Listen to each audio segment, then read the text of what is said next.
There's never been a time in my life when I've not been United Methodist. I've always grown up with burgundy or crimson carpet and brass handrails, and sung with a pipe organ and out of the Cokesbury and the regular hymnal my whole life.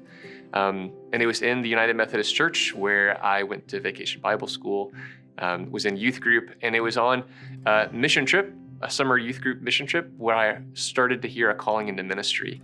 And that also is the place where I started to feel like the bigness of the United Methodist Church. So I grew up in North Florida, but I went on my first mission trip with my grandparents' United Methodist Church in Haleyville, Alabama. And we spent summers at Ojo Amarillo United Methodist Church on the Navajo Reservation in New Mexico, where I got to meet and get to know Reverend Fred Yazzie, who was the first ordained elder from the Navajo Nation. So those are the most formative years of my life.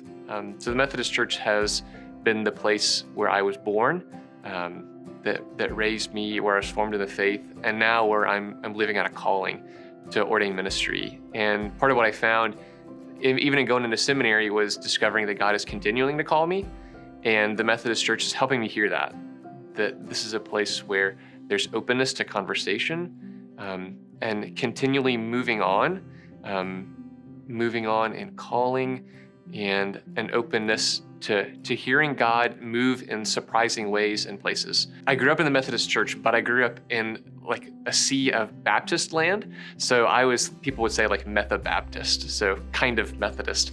But then I went to seminary and learned what it really meant to be a Methodist. And that was the place where I really heard taught our beliefs and convictions around grace.